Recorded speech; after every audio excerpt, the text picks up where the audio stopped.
Timi lisen ya ngo timi ko la pa. Mata tolu fika loki we ya sesi fiwa huka vya mawai. Mata tolu fika tolu li te pauare. Fika fa sino ti ako te fika ni ma lino la tu fika ono aisi fika fitu sila laui fika walu alani sanario fika hiwa alapa ke oni Daniela Krioni. Hongo fulu le misio moala tataha tapu kautai sekeni chou malafu senda falakiko paseka tafa fili tonga o le mai le kolo ke aoni tevi mafua kau talifaki selo panu alipate finau tangi keni vatikani sione pulu tavea moala misleno leone pe mo finau leone timi goia hifo ke aoni goe kapteni fika ulaki se fana ya taulanga huka paula fatafehi Patolu fika tolu kulisi tuilo tolawa. Ongo loka ke ahoni fika fa hau pe aua pe mo asipeli vea. Fika ono waizeli la tukefu. Fika fitu pensimani fihaki. Fika walu sione fa oso. Hafe ke ahoni pa mo toko kapteni ke ahoni Sami Sese. Senari hifo ke ahoni Anthony Fusimalohi. Kapakau via tata matayasi pangai. Tahawa aki kaumawai. Tatolu aisia sa kopo.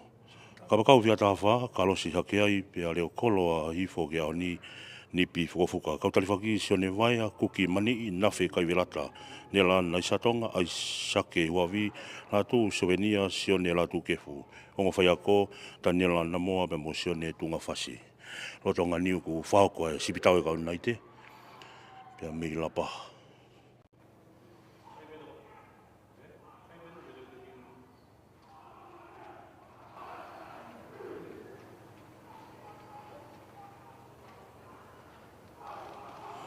tataki dui Trevor Moala sipitau kau naite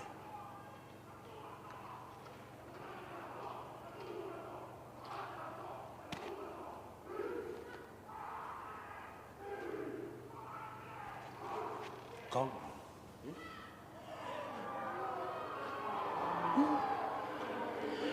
lava lele ia ta sipitau kau naite ki ahoni koe tau ko ni ko tau mari mo tafaki kau naite ku mai ngamai kau naite tafaki fai ki sandelu malu mai he kau tau ai fo tafaki ki tonga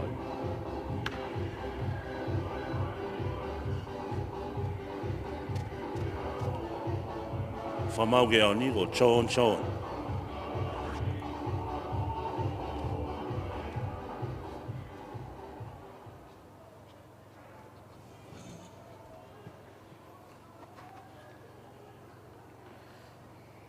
Okay, on. Pang, pang, pang.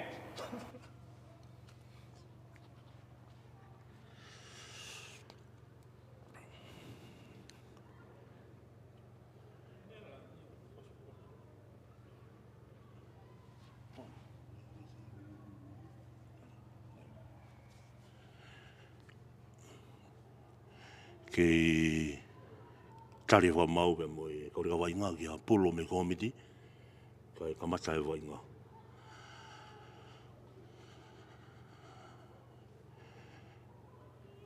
kamata ki ofo e kau rika pa me paki pa mo toi ki ofo na o fesi ai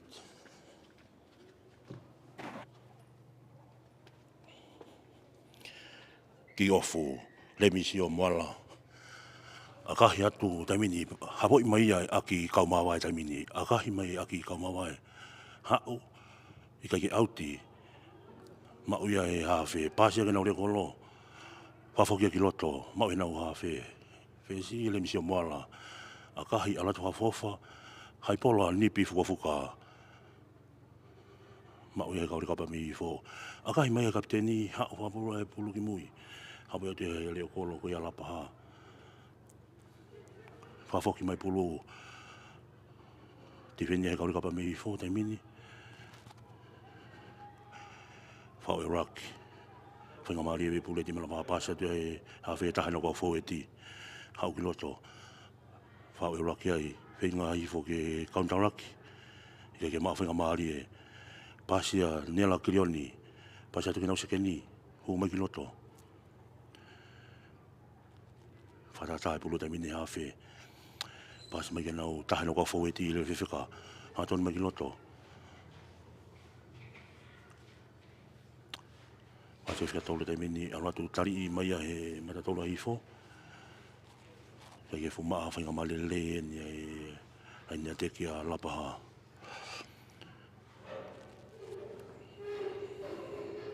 Whainga hifo ke toe pulu kau kai ke maa whainga maari e mau e nau haa nau whesi tolo mai ki miki nau tani la kiri o ni tai mini. Maa wheno te koloi, hau ke kapakau whia taha ten owa hifo i kai e whainga maari e. Haa whautuia e lemisi o moala e pulu e tai mini. Pasi e taha no ka whau e ti. Hanga tonu atu, tari mai a e matatola hifo, homo e pulu. Ia e tuangi e whainga maari e whamau. Mau e nau le kolo a kahi alu ke tawhaki laine au ti. I kai ke au ti. Pasi mai hake ai, mono mai ke a nipi whafuka. Toi a kahi whafuka mai a nipi whafuka. Nau tuku tawhituri mai. Alatu e pulu wau ke lenta tao. O wani mai ai he le kolo a lapaha. Kai ke mau hawa whainga maari e. Tutuni whamau ke tolopu pa mi he lalokolo. Ai timi ko ia lapaha.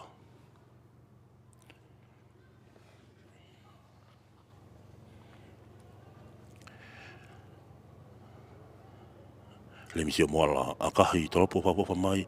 Mau ia e tokon kapteni Sami Sese. Ala tua Sami Sese te inu pasi mai ka matayasi. Matayasi pangai ala kei lea lipa matayasi. Kei lea lipa matayasi te kolo ia tau kilalo. I whao e pasi mai e Sami Sese te mini ala tua ki roto ke a fusi malohoi. Se whana taulanga. Pasi a ke alu ka aki kau mawai o ne tokoto tai pe i e laine tatao. O tatao. Fuafua poini a ke aoni. Ko tokoto ai ki se keni mate ngata a koe a hifo. I e laine tatao aki kau mawai. Fotu e fuafua poini ke aoni. Ala kai kai a hifo nima ki he noa. Koe whesena hifo. Amana ke le whahoko e aka whahu. Endoni fusimalohi.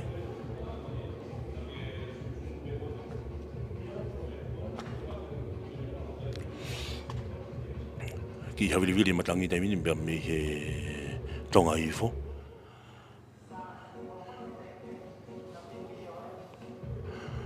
Kamata ke tokolahi mai e mala e Manukau Rowers i Menguri. I e whetaulaki koe ni e koe taulahi e taulahi ai a timi koe a Fuamotu. A kahi alatu maalunga whawhawha oho. Toi unua ke ai e tahaya ke ai he senare a hifo e kai fitu ki he noa. Raki poini ne whotu ia e sekeni koe a hifo. Aki kau mawai. Toto mai alapaha ki kamata fo e wainga.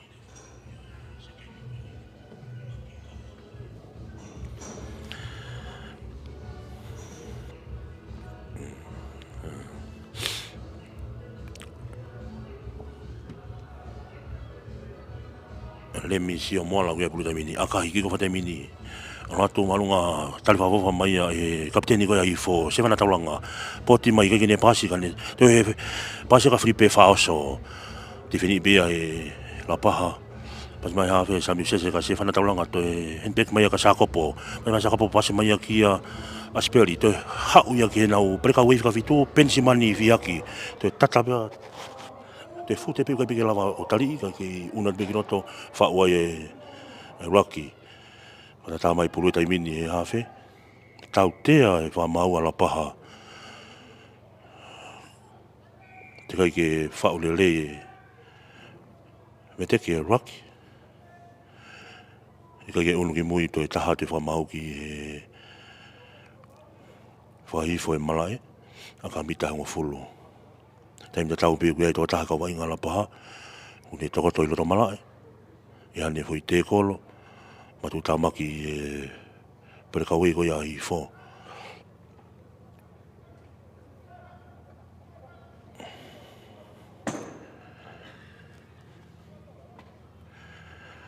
ki taofi ai whamau ai wainga, ai whahasio ki talavou koni pa me kaunai te alapaha. Pene ki matu tamaki talavou koni, o Marcelino Leone.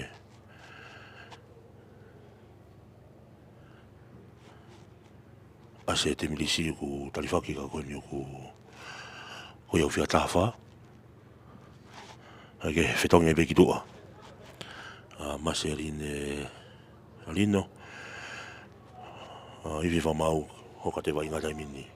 Hoka ko ia hifo ke aoni. Ko Paula whatawhehi wia e puru taimini kene laini au ti mahifo. Tolo taimini mauia e aspeli. Whaue molo hifo taimini na ulue mamari at peki mua. Alatu homo mai ba moi huka a hifo. O ne tokota te pei lain tatao o tatao. Ko e tatao no wa ia e timi ko ia hifo. Whahoko ia e huka matengataa ko ia lausi Paula whatawhehi. To e whainga maari eni ke seneale a hifo Anthony Wismalohi ne to tāna ki a poini. I e timi ko ia hifo. Alake e kai e taimini o tahaua. Te kai ke lau ki e aka whakahu. Hanko ku lau ki yangi i ke matangi pa me he tonga hifo.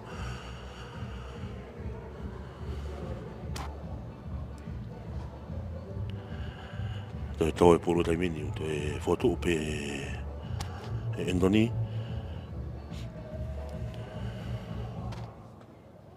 Holongi me ki mui, manawa, whapapau ke kolo, mangandu ki mua, alatu a kahi maalunga, alatu o hala.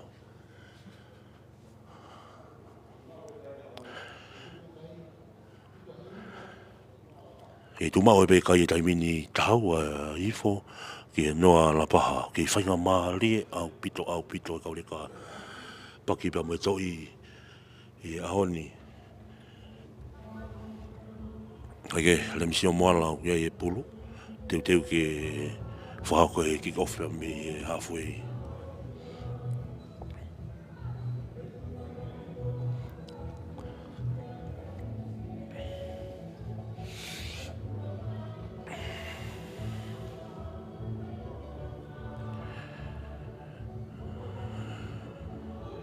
Le misio moala, akahi malunga, tolopu malunga tu taimini.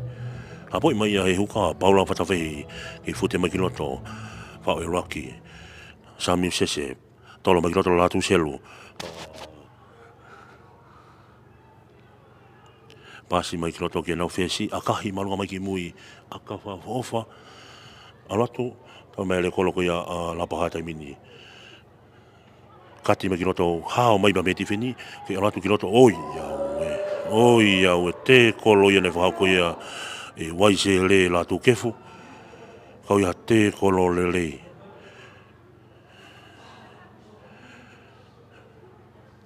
Hoka te wainga taimini, kei tuki mai pea la paha, pasi mai e Daniel Kilioni ke nau whesi, akahi mai ia, hau maalunga, kei ke auti, mau pea nau whesi, tolo mai kei fute mai kiloto, Tony Fisilau, si malohi. Malui mai e hifo, pasi mai ki he hafe, kalosi, hake ai, akahi mai ki mui, tari mai e nau reo kolo, e nau whesi, le misio moala, kei.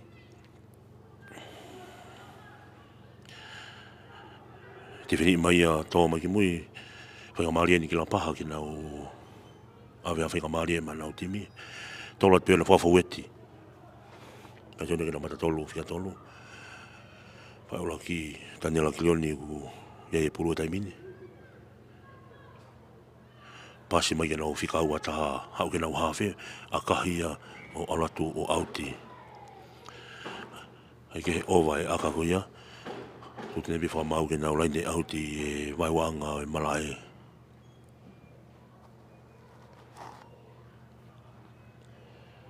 Pulu e huka hifo, Paula whatawhehi.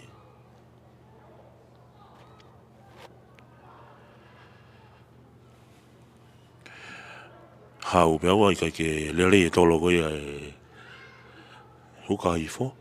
Tutuni wha mau ke nau pulua lapaha. Toi whiri pe lapaha ke nau raini auti. Huka lapaha ke au ni uriami mawai e pulua taimini. Raini kakato pe a lapaha. Toi pulua taimini ma uia e whikawalu ai fo sione whaoso. Pasa tu ke nau whesi, tola tu ke aki kau mawa, sika yang atonu aki a penifi aki. Mona tu ke nau ke nipi fuka pa mu ni nipi fuka e le kolo ko ya ala paha o no oni. Tu ne fa mau ke skalamu pulu ala paha. Me no oni na fa ko le kolo i fo. Ko le ko e skalamu ko ni fa ko ya e mitana e o fulu. E laini ta tau ko ala paha. Pulu ala paha. Pea mo nau ha fe o Daniela Kirioni.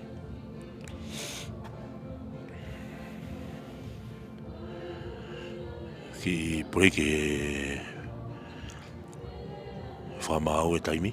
I tau fi whamau e taimi ki e tō taha e kau mai ngala pāu wha sio ki e.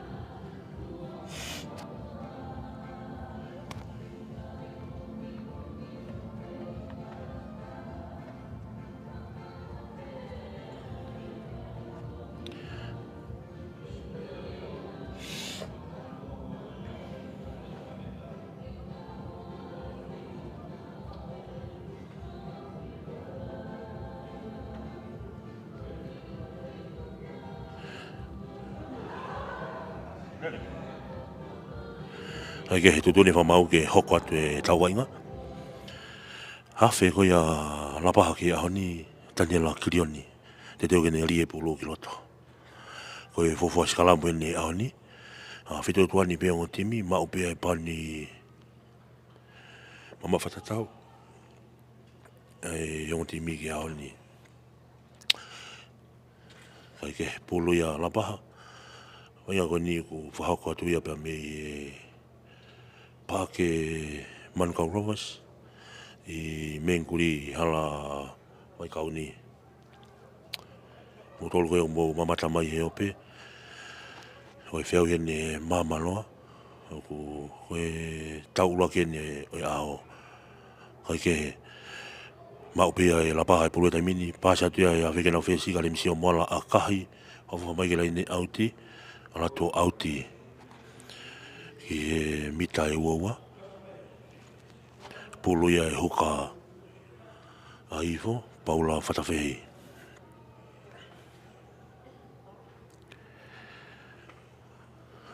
Whiri ai a ifo ke nau laine au ti toko nima. Talo mai pulu kato maua tuia e Aspeli. Sami sese, pasi se whanatauranga, potata se whanatauranga, ki roto pasera Paula Whatawhehi. Kei piken kou pe, ai pulu taimini e kaurikapa mi ifo. Whaua e Rocky. Pasi mai a Sami sese. Prioni pe whamau e wainga taimini more pulu. Toi tutun pe whamau na onya la paha. Toi mau pe whainga maria e ifo. E toi nai a mita ngō fulu pe au ke lein tatao. Pulu e hawhi a ifo. Sami sese.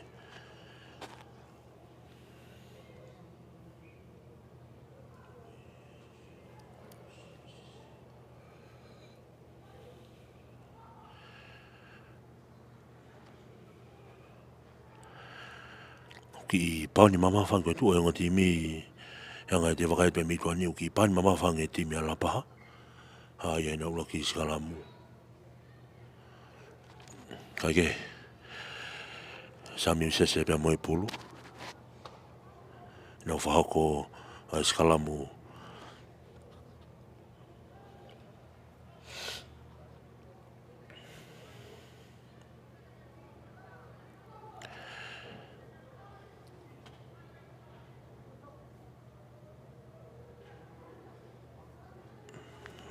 Whaasalamu ria te pulu ki mua. Pas mai ke nau fesi, to me nau le soni, ala te nau senta sa kopo. Ti feni mai e la paha, whaua e raki. Pasa tua ki ta whaki plansaiti, paula whatawhehi. Te kolo me bea e ti malapa ala to wainga ia te hifo e ta whaki plansaiti, ke fute pe mena mata tolu, fika tolu, kulisi tulu lava.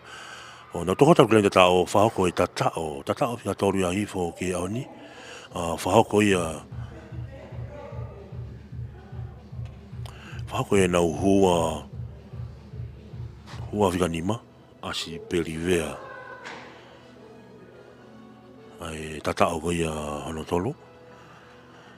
Whahoko ia e kataki. Hua fika whahau pe aua. Ai tatao ano tolu ko ia e wainga e aoni. Alaki e kai a hifo. O tafitu. Tafitu e kai taimini ke noa e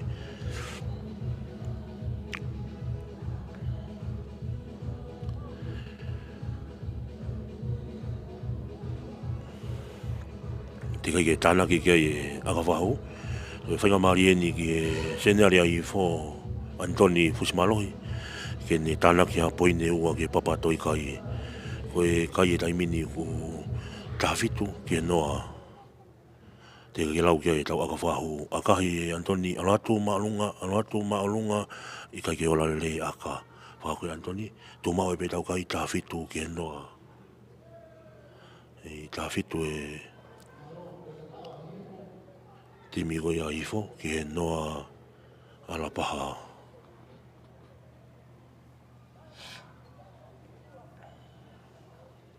Ke i whamaloa tai peka ki moto na mulawa sponsor mai e wainga koe ahoni, ki motolo koe ku toinga koe mo wainga, te kai ke mo whangamarieni ke mo lawa mai ki mai ni upo taksin.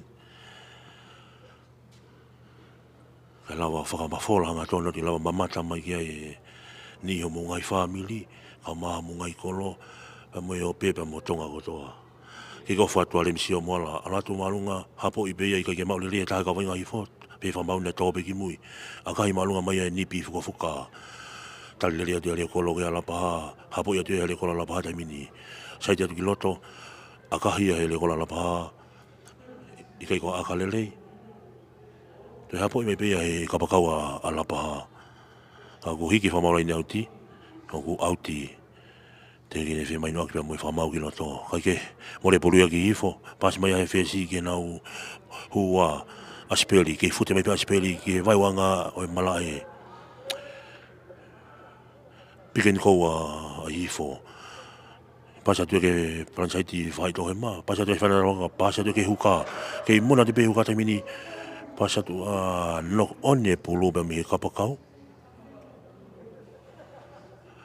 Tahaya lele mari e nei whako e kapteni o ne pāsi ai ki a Paula Whatawhiga e kai ke mau lele ia e kapakau.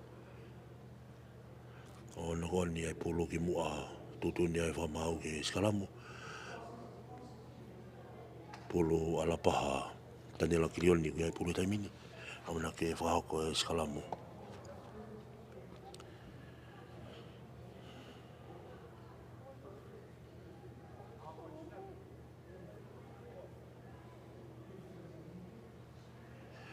Whao e skalamu e taimini tanela kirioni di pulu kloto taimini ala tu vai no fika malu to mai he tanela kirioni pulu pasi mai ke na ofesi lemsio mola kai ne aka kane saiti mai ki loto tifeni ke ha mai pale msio tifeni dia aki kama vai ova mai akai mai leone akai o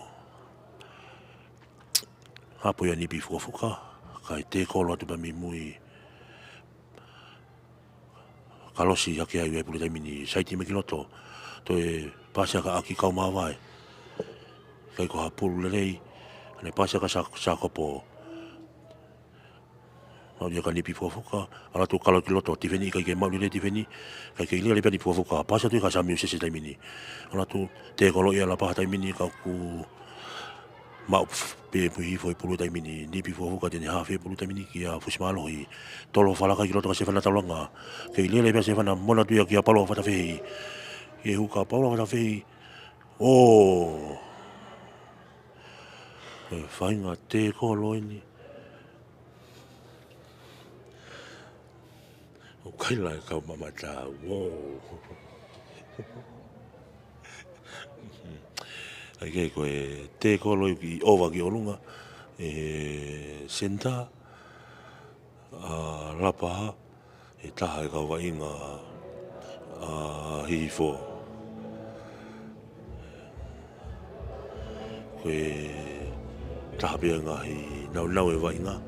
O pau ke hoko i lele koe e tau wa inga. I loto. Ai kei ki breaki he whamau. Ai taimi kei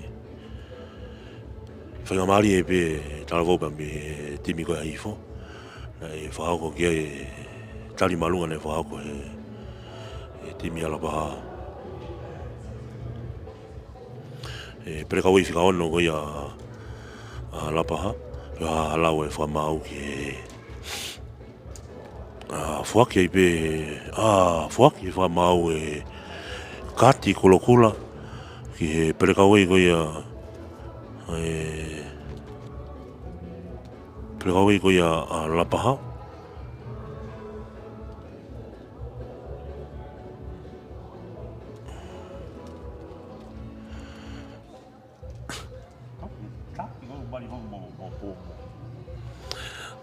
Kati kolokula mai pe ki tu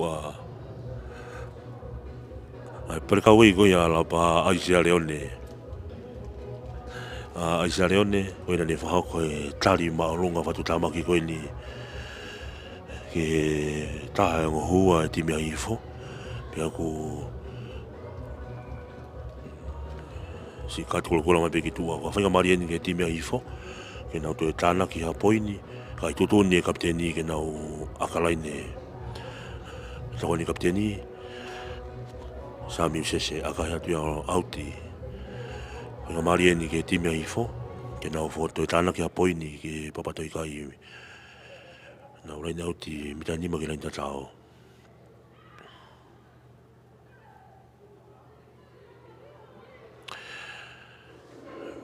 Huka hifo ke ni Paula Fatafe.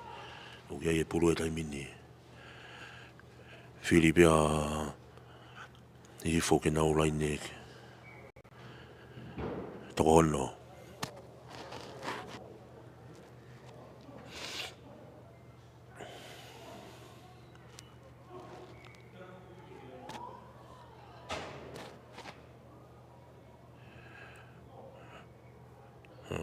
Tolo e ke mau le e pulu, kai mau e taha e kawai ngā lapaha. Pre kawai a lapaha kuni e pulu e taimini whika fitu. Fute mai kau kei, ho mai pulu to e mau e timi a hifo. Pre kawai a hifo ni albo mai pulu a sipeli i vea.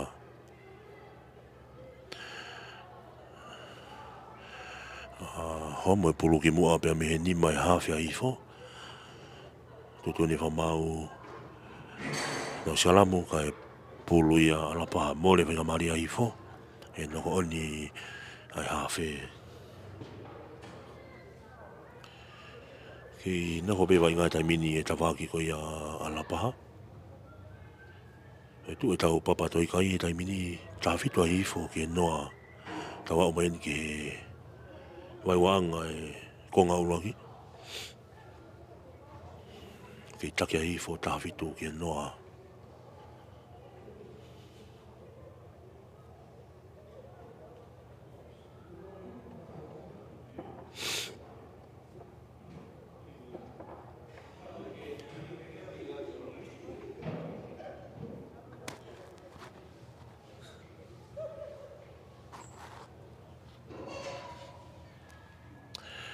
Ke hoka te tau wainga Daniela Kirioni kui ai puru e taimini.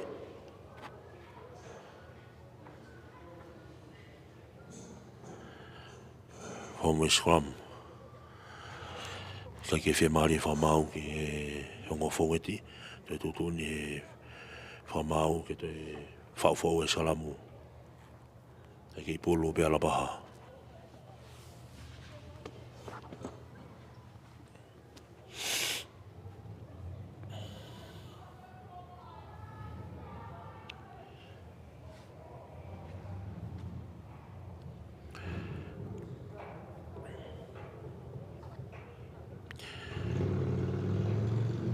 Fa'o skala mo dai mi Daniela Kilioni dia pulu kinoto ala tu vai no fio malu pas mai ke no fesi le misi o mola akahi mai ki mui ala tu o auti ai mi tai woa ala pahape pulu ai huka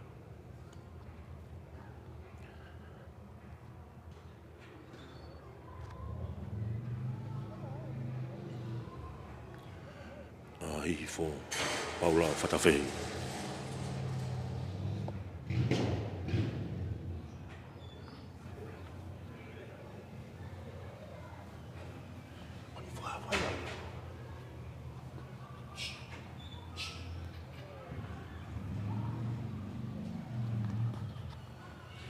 Ho kare tawana tai mini ngani bit pas lo mai mau ya na kapakau. Au pe fa mau na pasi mu a. Ke fa fok mai fa mau. Pe fa mau na pasi mu a.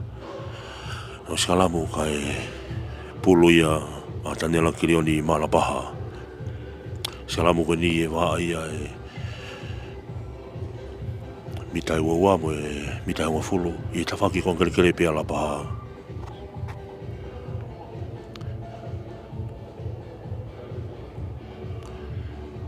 Ke lahi pe whenga mari ala paha ki tu ko ia patau papatoi kai ta fitua hifo ki noa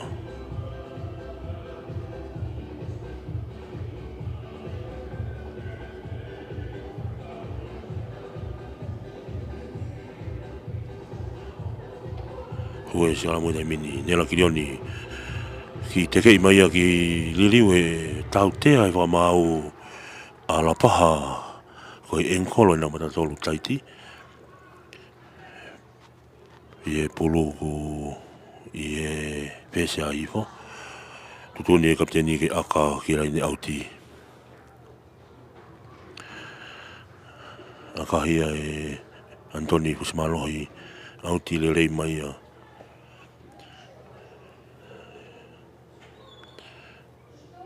toi ha mitai walu rai tatao ka ia ala paha whakamari na ieni ke time i fo ke te tāna ke tau papatoi kai.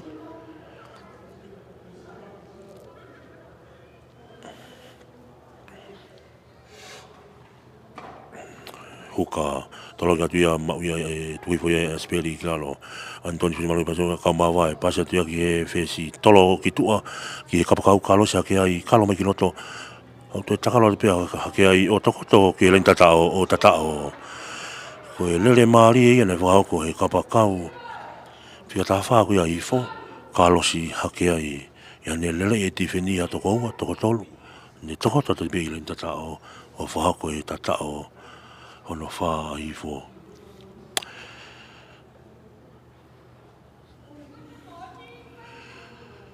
ala ke kai ifo uoua ke noa te ke lau ke ai akafahu avahu ke ni ke leo kolo nipi fuka ni whako aka ko nipa me turiki whakahake malai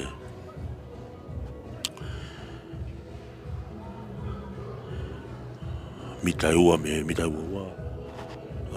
lapaha mitai nima me laine auti halomui ki mui nipi ma ki mui tu sio wau ki kolo sio ke pulu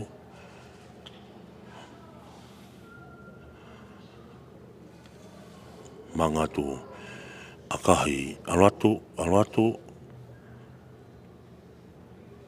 kai ke ola lele aka ko yo fa ko le ko lo ifo tu ma oi pe kai papa toi kai wo ki noa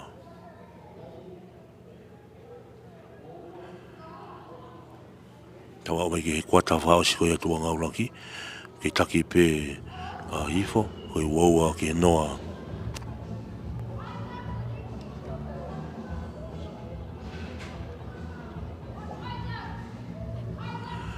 kamata fo atu e timi ko ala paha me he vai wanga malai me na fe si le misio moala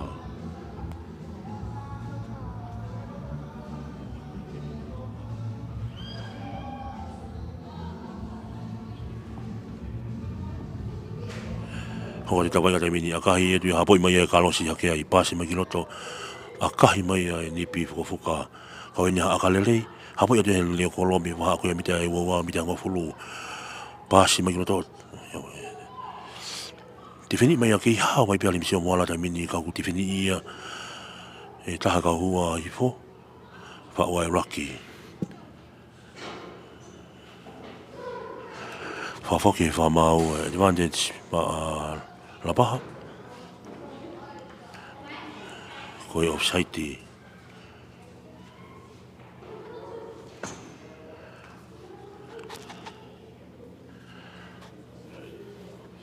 file pe kapteni ko ya la paha ke nau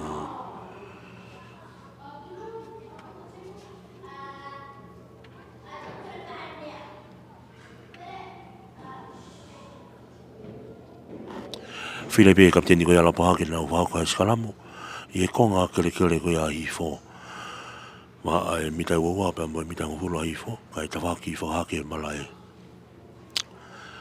pulo i pe mo tani la krioni fo mo skola mi tai mini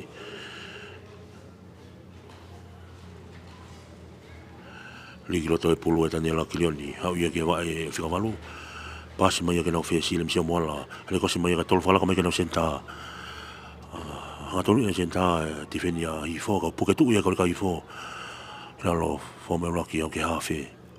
Fasio mai no ka ulele pulu. Au ka undau laki mai hifo. Pasa tu ke nau whikau laki a lapa lele atu ngatonu ke loto. Vai wanga maari e malai. Ke fasio mai e tani laki leone nau ka ulele pulu tai mini. Pasa mai ke na hua whika wha te kolo ia hifo. Tēnau e pulu. Fuaki e wha maua tautea. I fo tau te ai whamaua i fo kai ke tukuang e ai te kolo pa toki whahako e tēne o wā i loto kolo tonu ni e mitai ua pe haa whiri e kapteni ko ia lapaha ke i tuu whainga maari a pito e kai tai mini ua whiri e kapteni a lapaha ke nau skalamu i maa whainga maari e ke tana ke haa kai ke papatoi kai ua whiri e kapteni a lapaha e nau ariaki ke lenta tao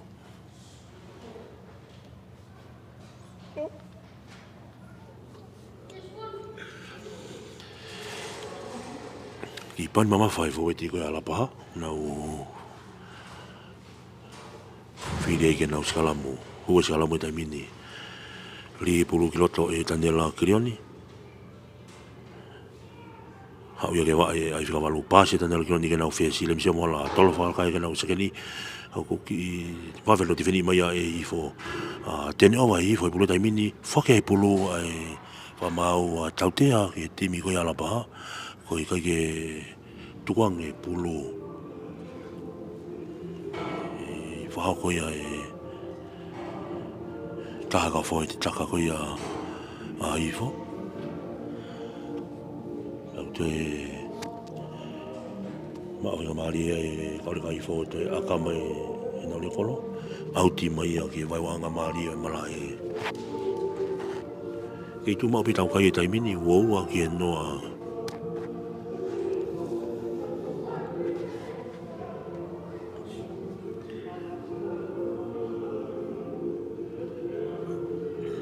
pulu a Paula Whatawehi i kai ke sai e tolo tutuni whamau whiri ala paha pe skalamu pe ko te laine auti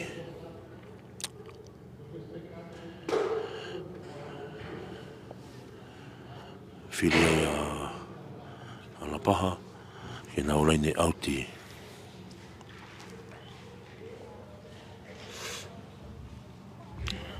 ia mi mawai ia pulu te mini huka ia maringata ia la paha ke au ni te kene tolo pulu te mini tolo ngatu heu ia e hua ko ia i fo ka ko frikiki whake ai whamau e frikiki time i fo ko e tolahi i laine au ti pe ko numbers kai ke whatonga i ne kau fowete ai fo ai tolahi i laine au ti mori ai no whainga maari e ko ni tai ke tu ne fa mau ke friki ki pa ko te pia ia tani la klioni pasa tu ke tana ko foweti te kolo ia wa sele ako fa ke fa mau advantage ma la paha ke tuange be ke na wainga ako sia tau te ia ma la paha ko lango ke aka hai mai e pa to mai ko pui fa lo fa mau fa ke tau te ko te kolo pe ko lango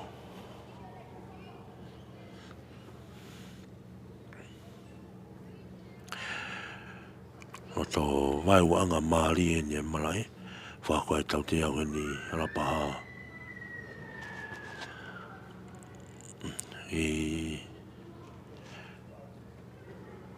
filia ala paha ke aka ke lain au ti te pipi ala paha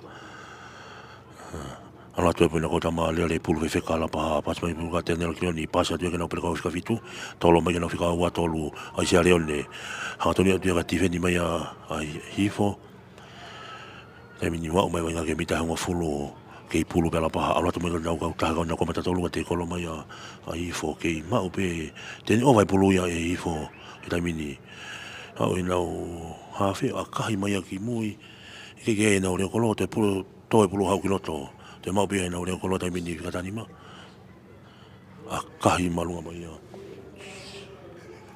akahi mai na o le kolo tari atu ia pe me ha fe ko ia i fo te mini te mini tau fa o ai pulu ia fa o ai pulu ia e timi ko ia la paha tene la krioni ke taha na ko le pulu fika te kolo mai ia e fo ke le vra ko pe vai nga e vai nga malai te fo ke vra mau tau te ma tau te vra mau ai fo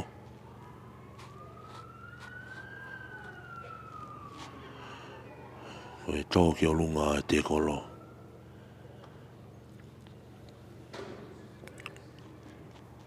pa tu tu ne kapten ya la pa aka ke ni auti aka ipe ya ke aka le yen aka mita pe tolu e mi ane aka pe mi ai ke pulu ya via mavai uka ko ya la pa no fa ko le ni auti to mai ke tata i ko ya ko nga ulaki tolo mai ke mau le ia timi ko ya la pa mo le pulu ia ki piken ko wa kapten ya i fo ke le kapten ya i fo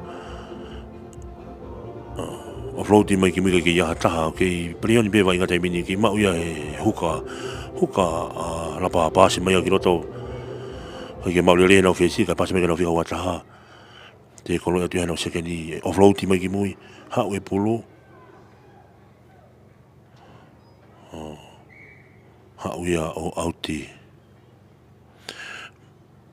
tutu ni fa mau e fi ma ri ya ifo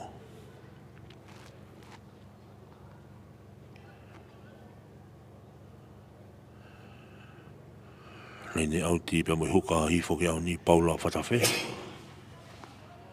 ni fa ko e tolo la ni auti Filipia ifo ke na la ni auti to lima ma upe ia e hau pe au pasa te ha fe ke te mini kia toni kus malo i pasi aki ka wa kia sole fa oso fa tola ha ke le kolopa mi mui nipi fuka ia pulu tai mini kalo mai takalo mai loto ke ile pe te pasi fa foki ka kalosi aloto pe kalosi ke ai ke laini tata o fa ko tata o lo nima ma ifo ki au ni kalosi ha ke ai ka pa ka fika ta fa ia ai fo ne to toko ke laini tata o whahako ai tatao. Unwa ke tau kai tai mini o wafitu ki he noa ai timi ko ia lapa.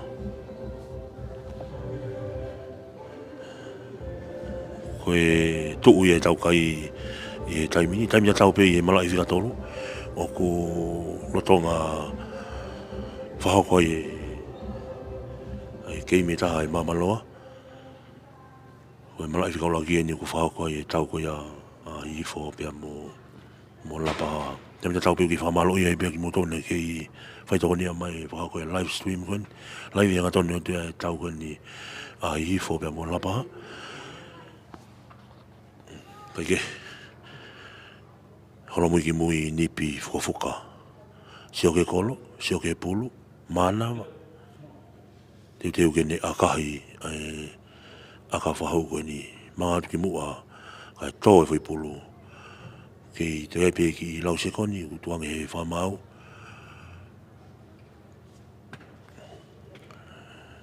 Toi mangi mui. Mangi tawhaki, sio whamau ke kolo. Mangi mua akahi alatu ka fofa o hala. Pea koe malolo ai pia e tu laki. Koe taki a ifo wa fitu ki he noa. Ki whamalo ia te pia te motolu mo ki mamata mai e ngalua pe. Ka maa ki motolu e kau sponsor. Ulawa tokonia e whahako angatona te live stream koni pia mi Manukau Rovers. I e hauani. Ki motolu kona koe ngahi timi mo fe mau ke live yang atono mo wa inga ke mamata mai kainga pa mi tonga iki ka mai ngalope o atabe mai ni production ke mo lava mai o fa ka lava ke fa hauka ngatono atu mo ngai wa inga ke lava ke mamata mai mo ngai family inga tai ka ni o tau ka inga pa mi tonga iki o tonga fa hauka tu i tonga iki ai quarter final ai whiau I tonga tapu, wataonga bete na mau ha wai ngā whiawhia. Malolo e tau ki taimini. Nono atake e kaure kāpea me I fō wa fitu ki he noa. No whamalo atu pia te motolo mo ki mamata mai ki tau laiwi. Ki watai pia whawhika te ki tau tolu. Ia mo mari pa mo whai aho. Atale lea bito live stream e My New Production. Lawa ke mo ngā ki maa bea wha atui whika mo tau masiwa. Ako e whaunga pia koe autonu mai pe ki e page Facebooka. My New Production. Lawa ke maa te ngai whai kiki. Lawa ke mo mamata ngā tonu ke ngai live u tau wainga mo e taliniti tau whanau ki e ahoni.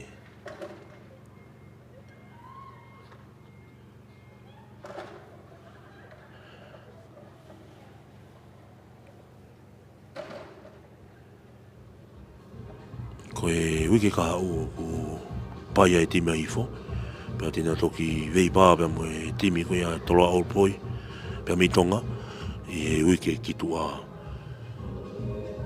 E whawhoki kotoa kai vai ngā ia ki Istamaki. Ko tui koe wiki ni vena si mo ua pā ka Istamaki. Nā whahau koe vai ngā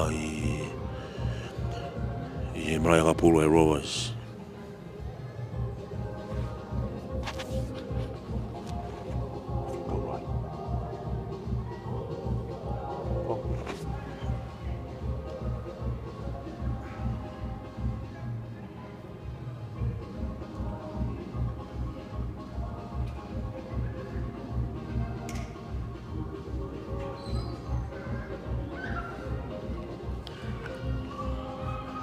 Ai te tau ki break ai.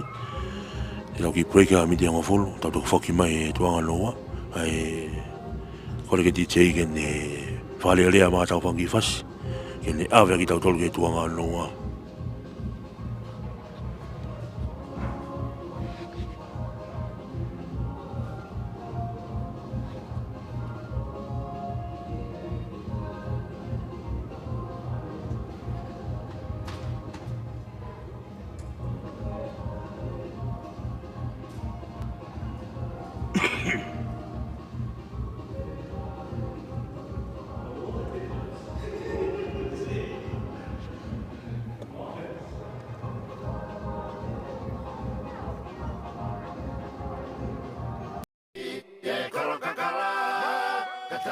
Masie kua wha o ke tuli au ke upai a whaia mua ai kume ma olunga Ngana uwana mea mana roa rupe no wha kau karoki e karokakara Kai ho masie kua wha o ke tuli au ke upai a whaia mua ai kume ma olunga Waka ke ka whaia ta sola tala mai kua ke si o muna ke no whape Ta o whanono ke mai no pe kisi kolona koe ku aluni whae tōtoa toki ma te pēa.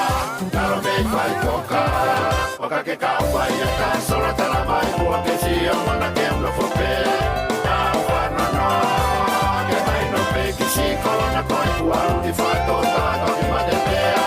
Ngaro mei whai toka, si maka si waka toko e te wano ka te whara uno waka hongo e ki whana te ki whano sasita rewa.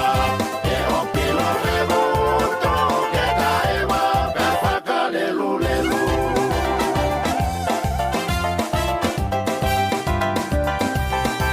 Te rau e au o kusai pea ki e aunga ki e te koe ka kua ke lau ma ke toi a ve. Si o hingo a te hui peko toka karata puke a veka ne o ngoia te uwhai a ki e te rau e au o kusai pea ki e aunga ki e te koe ka kua ke lau ma ke toi a ve. Si o hingo a te hui peko toka karata puke a veka ne o ngoia te uwhai a ki e si maka te waka toko e te wazo ka te whara uno waka hongo e ki whana te ki whana sasita.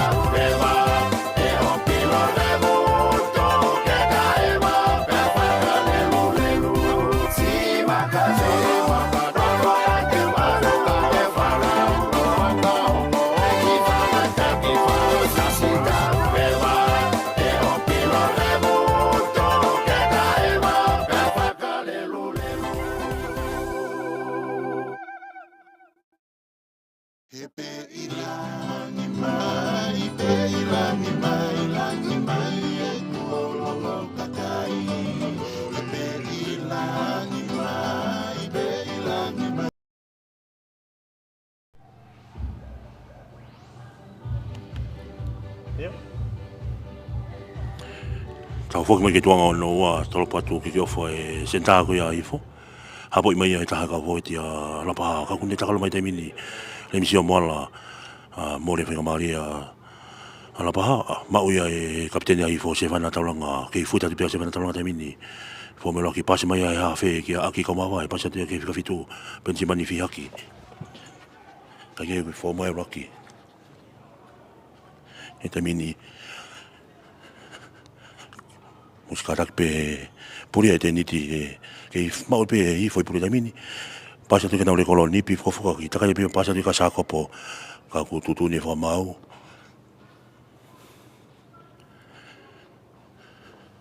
fa foki mai fo mau e advantage ko tari malunga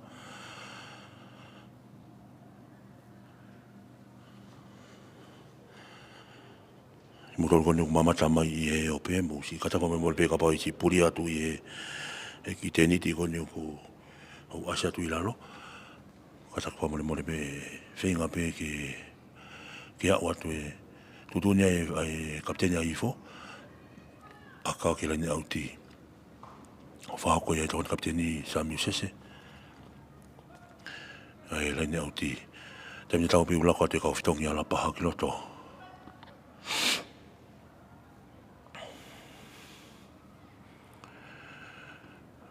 Pulu e huka ko ia a ifo paula whatawhehi.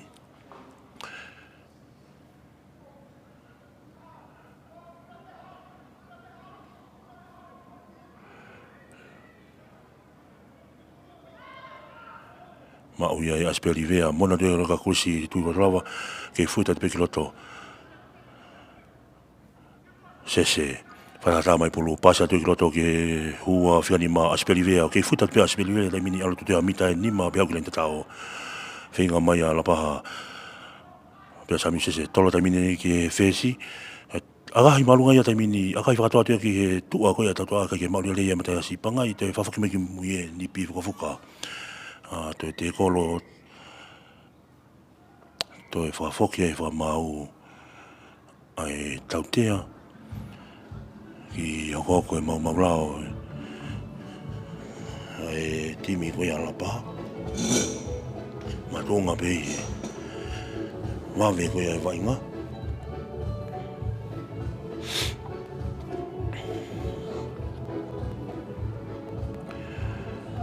Totone kapiteni a ifo.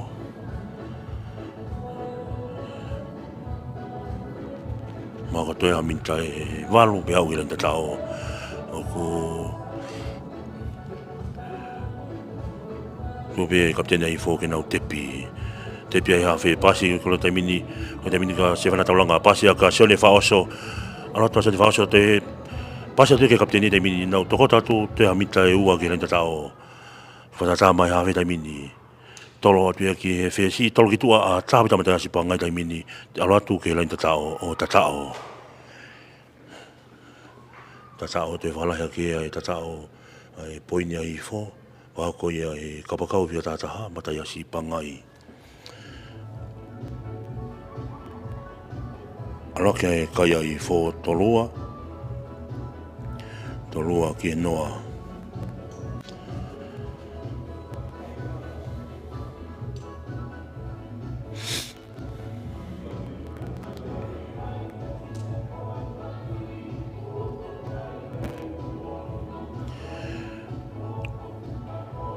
aga whahau ke Antoni Fusi Malohi Fesia hi fuki au ni ko ni whahau koe aga whahau e tatao koe ni e kapakaua i fo mata si pangai fo tue puru te mini holomu ki mui mangi ta whaki maga ki kolo Halomu ki mui, mangi mu a kahi. Alatu wawa wai pepulu o hala. Tuma o behe tau kai i raimini tolua ki e noa. Nake foki mai e timi ka i fo.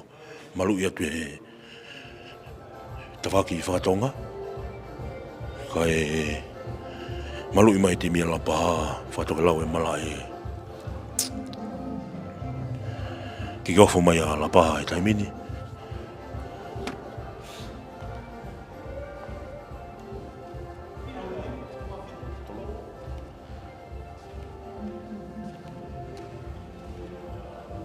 Tu e tau kai taimini tolua ki e noa. Le misio moala a kahi. Ki gofo te pure taimini. Hapo ia e pensimani fihaki. Pere kau i whawhitua hi whoki. Lere mai mea pensimani fihaki. Kalama ki loto. Tifeni e toko ua.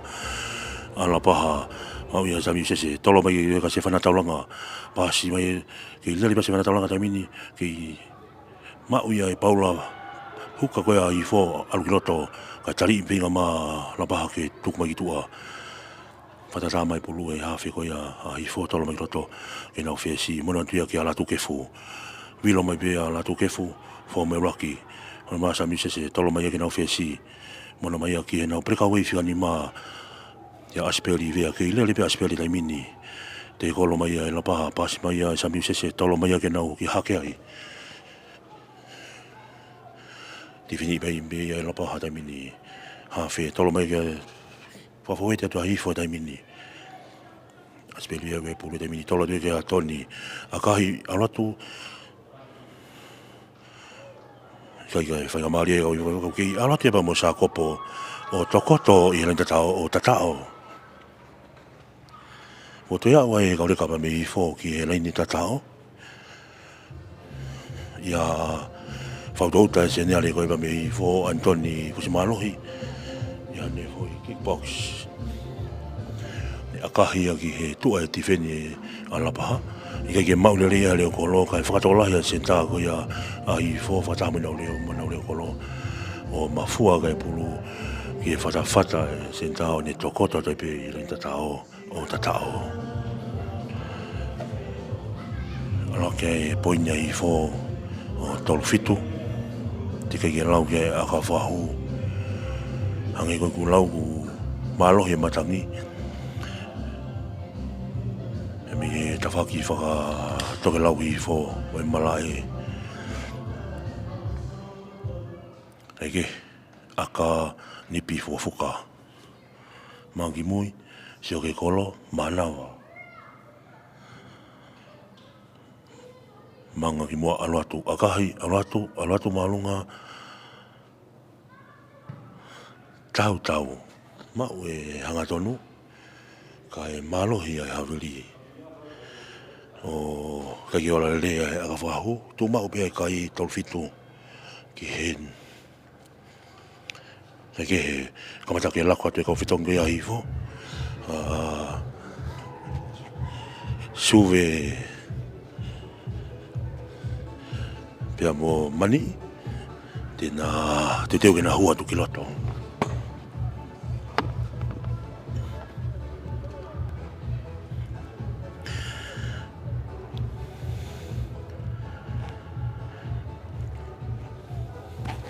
Ki kau whatua le misia moala ratu. Hapo i mai pia i mata sipangai. Kapakau whiata tākai whoki. Hanga tonu i kai kene toi Afrika ne toi. Hanga tonu atu. Tali mai e kau. Te kolo ala paha. Tau tea e whamau ala paha kono tanu e pulu. Kai ke. Kei tukangi pehe whamau e advantage. Ma hifo. Kai ke maua o ka pulu e leia kai hifo. Kai whau pe ulaki taimini. Kai ke te whafoki mai whamau. Ke whake tau tea ma hifo. Koe nau tanu e pulu. Ai ke he whetongi atu e ai ongo tariwhaki a hifo. Ko rātou souvenir pia mo kuki mani i na hua ki loto. Whetongi mai a katui pia koe whetongi mai e matatolo whika ulaki. Kulisi. Ia whetongi mai kapteni. Whetongi mai kapteni koe a hifo. Se whana taulanga, kai ke he hoka te wai ngā tolo pulu mau pe ia he hua, tolo mai ia. Kai ke anato e sentā koe a hifo, ke i mau pe hifo e pulu taimini, tolo tua ke nau parekau hei. Kai ke suve koe pulu taimini, ke i lela te pia suve taimini, te kolo mai e kau te kolo whiwhika hifo, ke i futa te pia suve nia taimini. Anato mo hua hau pia ua, ke i lela te pia hau, te kolo mai e, te kolo mai ni la kirioni o hau e pe ki hela ne auti o auti. Kai ke he tu e tau kai taimini tolo fitu ki noa. Kai ke maa whainga maari e timi a hifo. Kai auti, kai hua. Kai ke heke mai senta a hifo. Ai sea sa kopo fesi. Hua tua souvenir o sekeni. Pea heke lewa kaumawa e o senta. Whitongi mai kapteni, se whana taulanga, kai hua tua kuki o matatolo.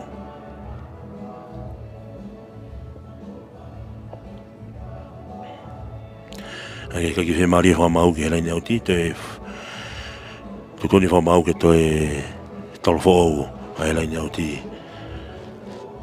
Kai whikatahano kia a lapaha, selo pani. Tolo e mau i ena hua, i wa tolo te tane la kirioni, a kuia advantage ma e timi koia a lapaha kei whio pe whamau ke parion. Kei ke mawhau kau kua whake whamau e tautea e timi koia a lapaha.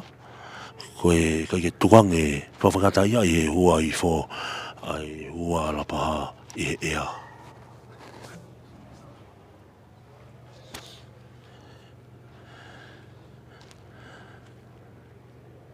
Te pipe atu lewa moala te mini. Hanga tonu atu. Tari ia tau ki lalo. Toi more pulu ia. Tau peki mui pepe whamau. Mau te souvenir te mini alatu. Te kolo ia la paha. Fuake ai whamau. Tautea. Koi off-site i raki. Timi ko ia la paha.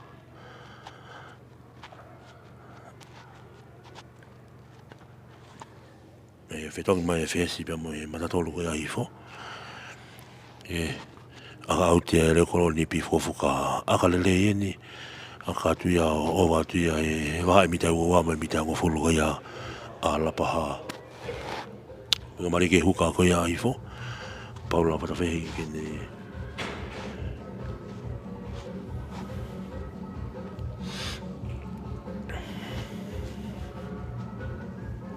Kei tu mau pe tau kai taimi, tolo fitu ke noa. Tau i foia he pe hua i fo, atia ke whesi sakopo, kei lesoni e pa mo suve, kau ku te koloi maia, haru ki mui pasi ka sese, pasi maia ki a aspeli ke vilo be aspeli da mini te kolo ka te mini na sese tolo tu te fafoki ki tu ka mava e pasa tu ka mata spangai ata mata hanga tonu te tifeni mata spangai ke ile ba tali mai la ba to mai pulu ki mui au ke tuangi pe fa mau fa mali ma hifo tolo mai ki roto ki a kulisi tu lo lava ki te kolo te fika ki pa mu ia kulisi ya tu ke fo ke fa mau a tau te fa mau ala pa ai tepi va pe ka mawa e prioni pe pulu de mini fa mau ke ile pe aspeli ve a te mini to e fa ke fa mau ai tau te a maifo ko offside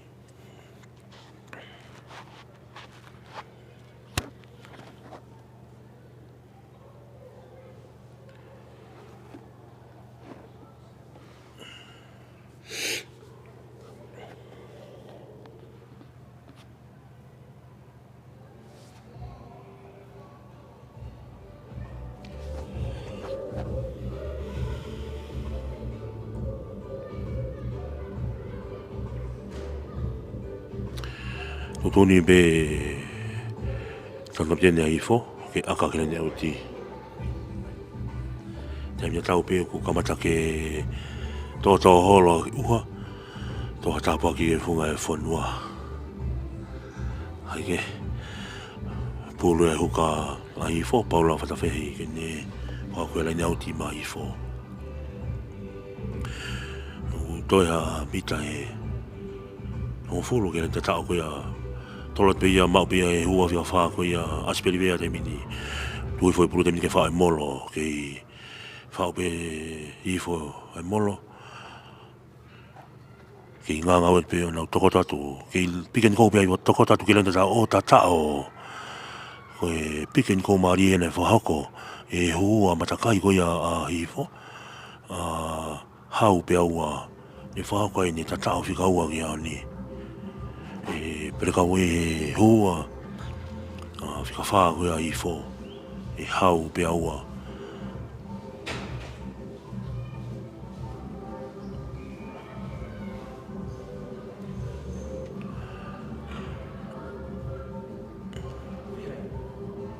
okay.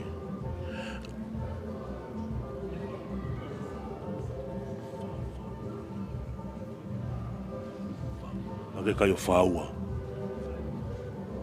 Ake kai te mino whaua, te kai ke lau ke aka whahu. Whatongia aka e aoni, he hoa ni ku toko ni kapteni, mo e hawhe Sami Sese. Aka hi e Sami Sese, alatu, i kai pe ke ola lelei. Hangi koe kuku lawe, o kai ke fu matangi lelei ahoni. Pea ku alake kai ai fo whaua ki e noa. Tau tau peu ki laku mai e whai ako ai fo e nau kau whetongi. Whetongi ai mo e nau matatolu. Hua tu ki loto anawhi kai wirata whetongi mo e nau hawhe. Ake kua tō e mi wai ke funga e whanua. Tuma ua te ngau.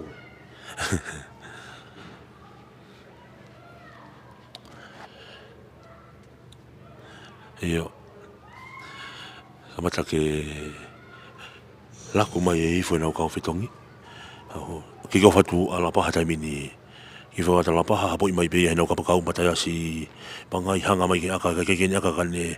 Lele i mai e palansaiti. Ki lele pia matasi pangai. Ai ke te kolo i bea. No ke vifusa ki tō kilalo. Ako te kolo hade hawhe. Tolo mai hawhe ki e sakopo. Kai koha pasi lele ieni, pasi mai aki aki kau mawai, tolo mai aki a hake ai. Ai ke hake ai te minu ke i lele mai pēha ki ai hao mai hake ai te tifeni. I lele mai pēha ki te tifeni mai ai la paha, te whawhakatu ki loto, ako ke offload ia ki a paula whatawhehi ki e huka. I whao e uraki, tolo te ai hawhe, ki e preka wei whikani ma, ki a aspeli, ke i lele pēha aspeli taimini. Ke unua maria tu pea hifo. Tau tea e pulu e whamau a hifo. Kai ke tuang e pulu.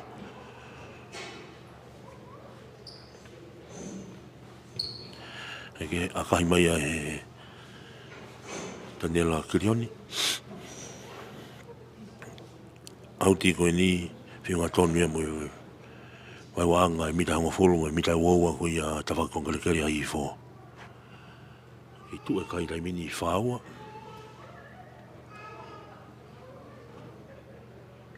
Whaua ki e noa. Te i peke tonu e parani fō tōtu o kaunai te. Ana o ahia rein tatao e timi ko ia i fō. Kai ke I kai ke ola le tolo ko ia e huka talifaki a lapaha. Lau whiria e kapteni a i fō ke nau skalamu. I kai ko hatolo le lei. Kai ke whitongi pia mo e hawhe. Hou ki loto aisake huawi. Ke ne whahako e puwa skalamu. I e tua ona ua.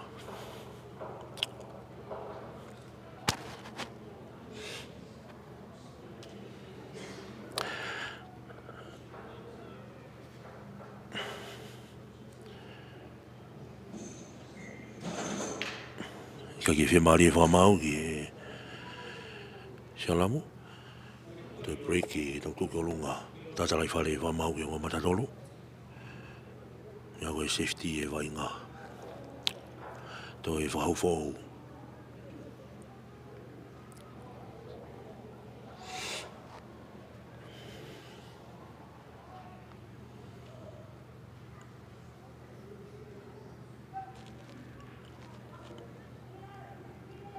Ia ki polo e sake vai e whika walu tolo atu e ni ka sakopo tolo atu e ka sove kei ke ka hapolere ia au kei mau ia he oi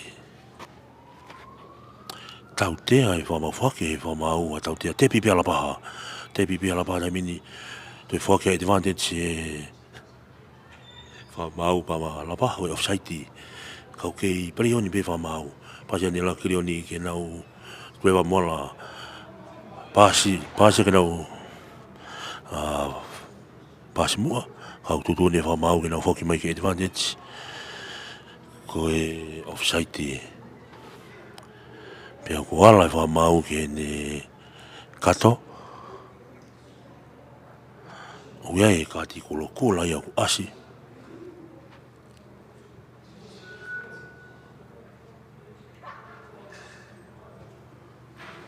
kati e ngenga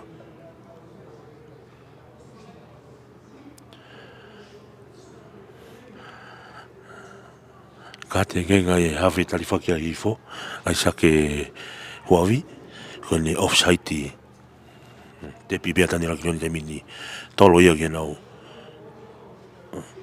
te koroi pea kau offload ke pea o tatao whako e lapaha tatao maari e turiki fuka o whatu ai e lapaha e fufua poini e nau papa toi kai ala ke ai kai o nima ki e whaua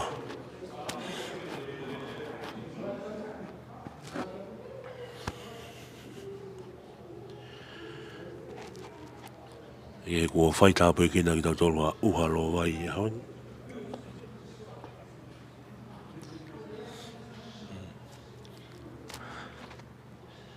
e tawaki whātonga u whawhawa e timi ko ia whua motu.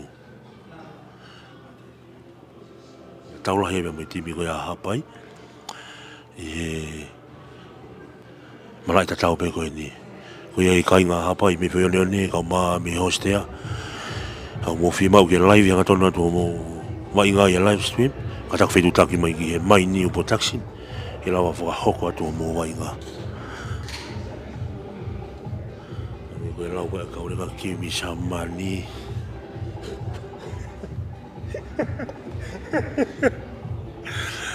Kake ola re aka koe whaka koe remsio. Tu mau pe kai tai mini whaua ki nima. Kau kimi sa mani pe ka lawa live yang atonu atu ke mamata mai. Kainga pe me tonga iki kau maa ngalua pe. Ki he taleniti e tau whanau. Papa toi kai tai mini whaua i fo ki he nima ai kaunai te koia pa me lapaha ai ki ofu I lo mala dai mini ai sia sa kopo akahi rato malunga hapo me pia e fesi ko ia la paha ki le bele misio mola dai mini tifenia dia ka tifenia ai fo fa o rocky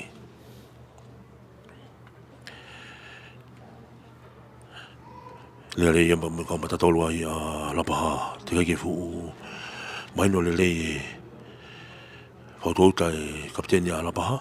Hake nau ke ngā ki pe nau fōweti pani mama whaha ke tuki mai no kau nau laini tifeni ko ia hi fō. Tanera ki leo ni tolo mai ke nau whesi le misio moala tolo whalome ke nau sekeni. Akahi malunga mai au si tailele atu. Ai kapakau tali whaki. Akahi alatu ai ke leo kolo ko ia a Lapaha. O toi no oni. No oni e leo kolo ko ia a Lapaha te kai ke loto lai e tatao te kai ke fo I tatao mola kai o ku hoko mau pe e wainga kotoa ai whihalaki I lele ko e tau wainga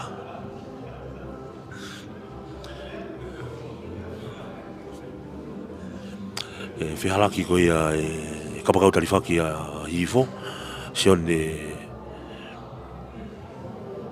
ngā tukefu kene maule leye fo I akamai ko ia sekeni a Lapaha kai teka te pulu ke lenta tao toi no oni a leo kolo a Lapaha mōrea whenga mari a Lapaha tutuni whamau ke nau skalamu au taimi niu ki tau whi whamau e te taimi mea tō tahaka wai ngā I fōku o kui rota malai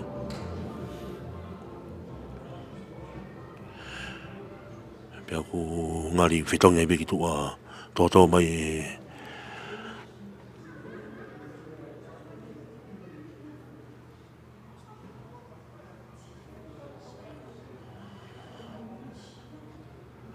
tōtō mai e whitongi ko ia a sione whaoso whio walo ai fō e lota malai ku lavea kako taniela ngā ue I e whani whiata walu o kune tōtō atu I loto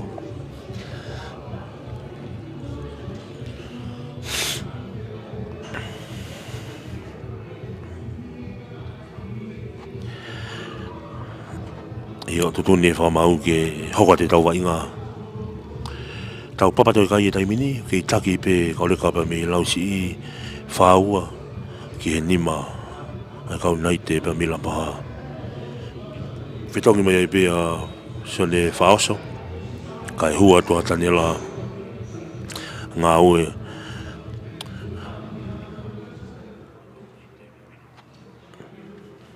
Pulu e hu mai fesi ko ia a ifo ai sia sa kopo o hafe lotonga I lalo kolo e hafe tali whaka ifo ai sa ke wavi ia ne mau lao kai ke skalamu pula a ifo I e ve lalo kolo be a ifo maka mita valu I hiwa whaka e skalamu ko ni ke hue mo fo te mini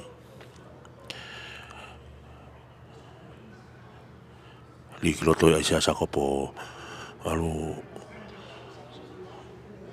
mau ia ifo ke tolo be tolo tu ki matayasi pangai me pulu te mini ke ile pe matayasi pangai te mini ke ha ke matayasi pangai me kau tifeni ai te kolo I pe ia e tau tea e fa mau a matayasi pangai ko kai ke tuang e pulu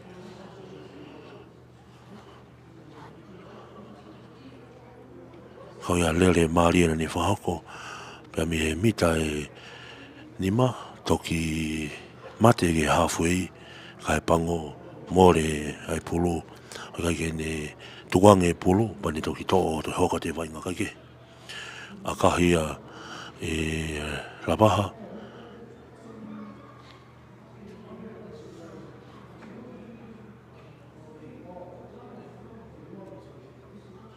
aka lele ia ne whahako I Lapaha mita nima ko ia pe hau ki laina tao laine auti ai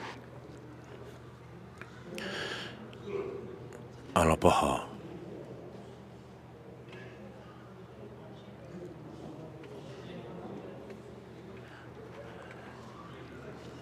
ke tola te pulu taimini ke halau e whamau mo le pulu noko oni ala paha toi whetongi atu he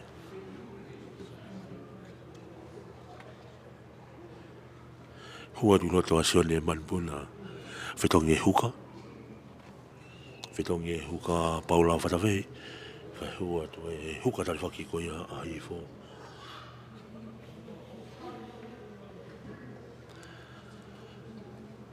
se ala muke ni e mita nima ke rein tata o a hifo kai pulua se a sakopo toi kamata whao mai kaure kauta me hifo pe me nau mita nima ke hu e skala mo de mini ai se a sakopo rie pulu koto ka naisa pas mai ke nau pas mai ke aki hifi whamau forward pass pe aku mōrea e whengamari e ni ke kauna i te ke nau toi tāna ki a poini ki he papa toi kai whaua ki he nima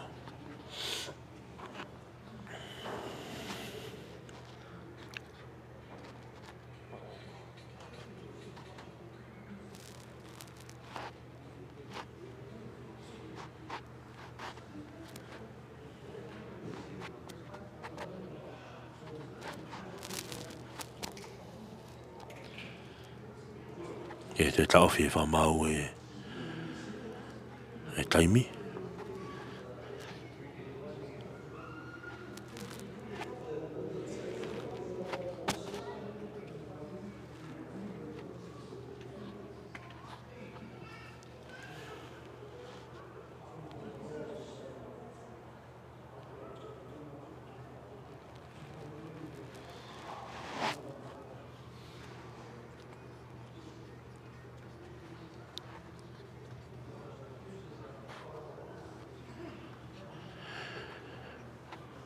Hui o ngō whaweti tani ala ki oni lie polo ki loto e taimini. Hau ia ke tua e whiawalo ki telere ia e pe whamau na e nkolo ai ma tolu ko ia hifo. Na whe kai verata. To e tutuoni pe kapiteni a Lapaha ki nau tepi. Tani ala ki oni pasi atu ke tahino ka whaweti mama whako ia Lapaha ke fute atu ia. Au whenga hifo ke take polo ke mau pe Lapaha e polo e taimini.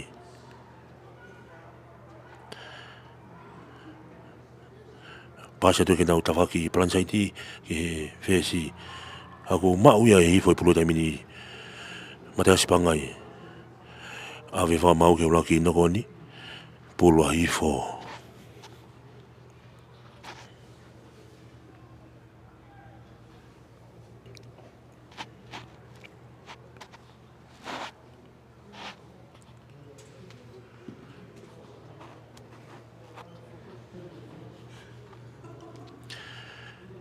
Ke whamalo ia te peki moto na mou si rani ma toko ni mai ke ano whako ngatono te tau live stream pe me mai ni bo taxi ni i e wako ia e timi a hifo pe mo timi a Lapaha tue tau kai mini whau a hifo ke nima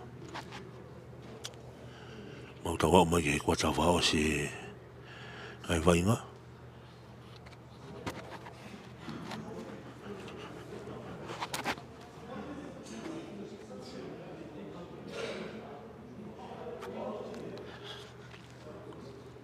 kai ke whako e salamu.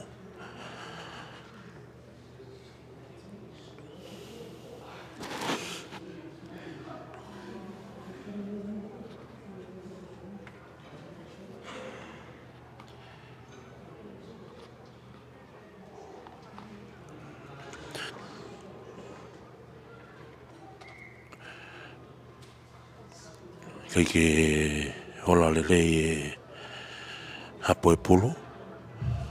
Kai whakfoki a kira ni tatau pe aku salamu ai pulu ia Lapaha e whainga maari e ni ki Lapaha ke tāna ki poine ni ma ki papa toi kai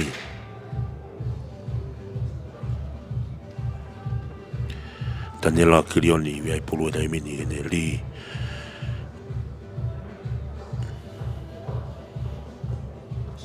Ue ngō skalamo. Di kloto. Pase tanira kiloni kaku. Alake halu tanira kiloni toko tatu ki he lain tatao. Hai tutuni whamau. Whako whaki ai he whamau. Ai tatao pe mea lapaha. Tanira kiloni ni whako ai tatao. Ma lapaha. Alake kai ko ia lapaha hongo fulu. Ki he whaua.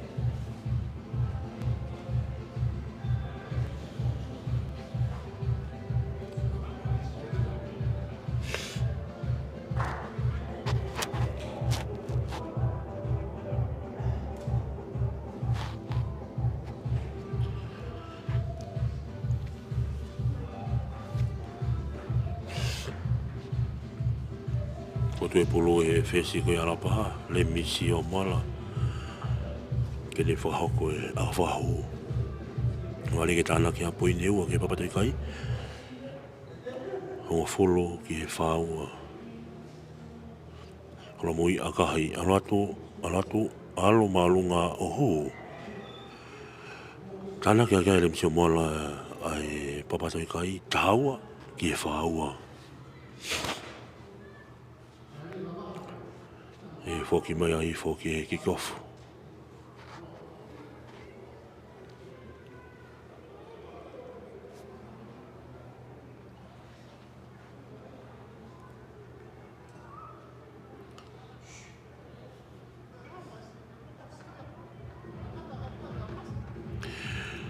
Ke kikofu ai sea sakopo, kikofu te taimini, alatu taimini.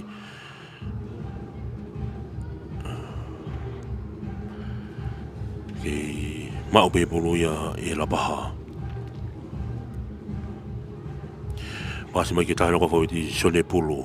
A tai mini kai te kolo atu he kau tiveni hifo. Ki mau pe pulu e lapaha. E tuki mai pe kau whawiti mama whako ia lapaha. Au puke i olunga haloki lalo. Tani la kilioni pe mai pulu. Pasi o ne kau lele pasi ke kapakau ke alapaha ki akahi whatoa mai a.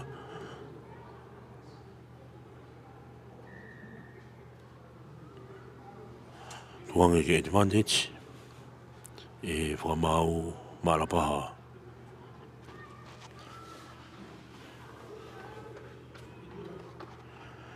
Taim te tau pe whoki mai ki loto e ka te ngenga hifo. Ha whe talifaki ai sake huawi.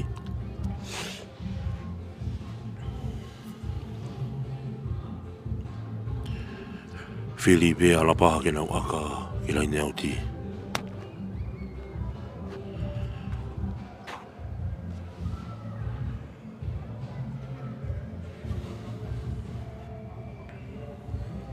Aka hia tua tanera ki oni o auti. Te a whenga mari e ni ki lapaha ke nau te tāna ki ha kai ke papatoi kai.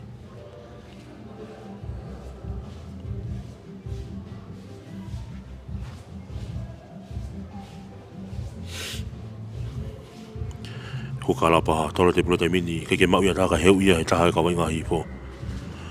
Whakia e whamau ia tau tea ma lapaha.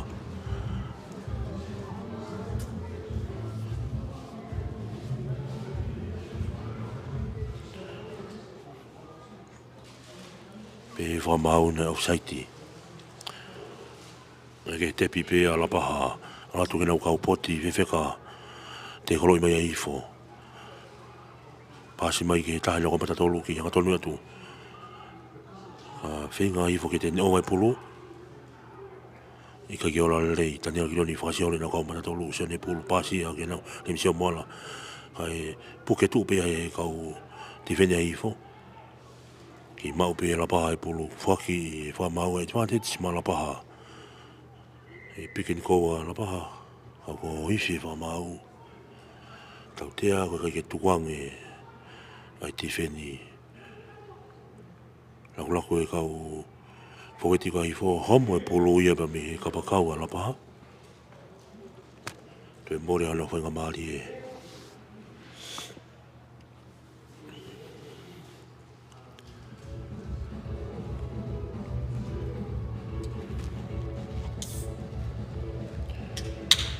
Sikalam. Kai pulu a hifo ai sake wawi me mai pulu ke ni whahoko ai Sikalamu.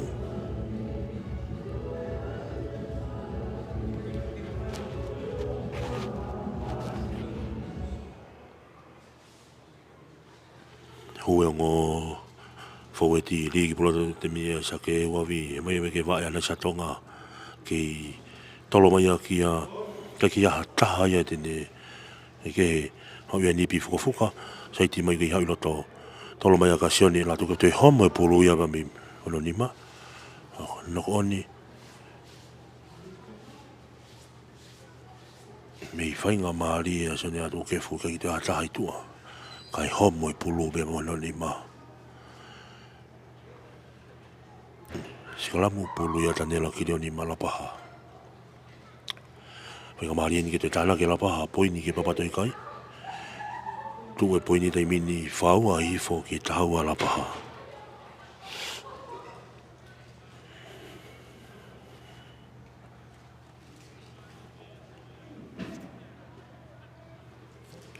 Ka ki whe mari wha mau ki ongo matatolu.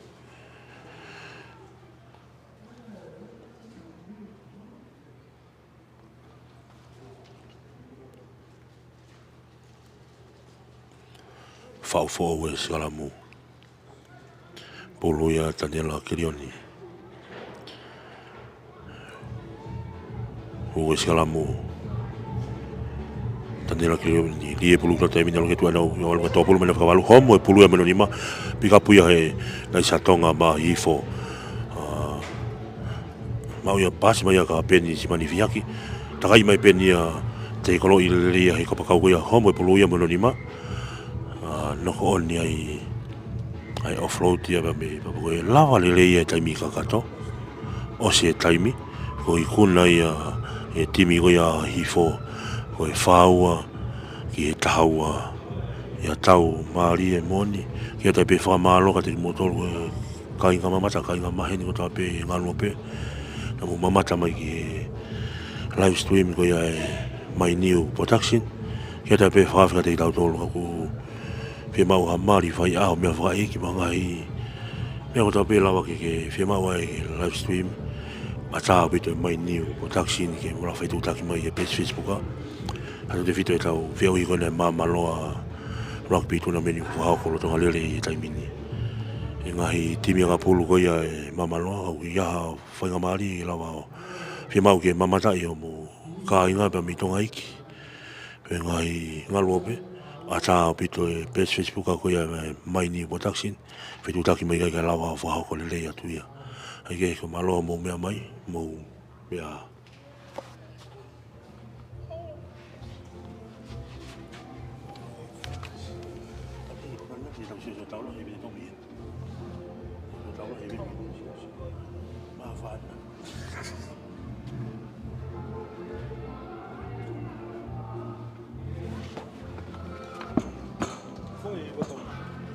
Foi.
Mana ulumona mea mana lo walu peino foa kau kaloki e kalokakala katai honga sie kua fa o ke tuli au ke upaya faya mua ai kumi ma ulunga Mana ulumona mea mana lo walu peino foa kau kaloki e kalokakala katai honga sie kua fa o ke tuli au ke upaya faya mua ai kumi ma ulunga Ke kawai a ta sola tala mai kua ke sia mona ke no fope ta o fano no ke mai no pe ki si kolona koi kua luni fa to to ki mate pea karo me fai toka o ke kawai a ta sola tala mai kua ke sia mona ke no fope ta o fano no ke mai no pe ki si kolona koi kua luni fa to ki mate pea karo me fai toka si makaso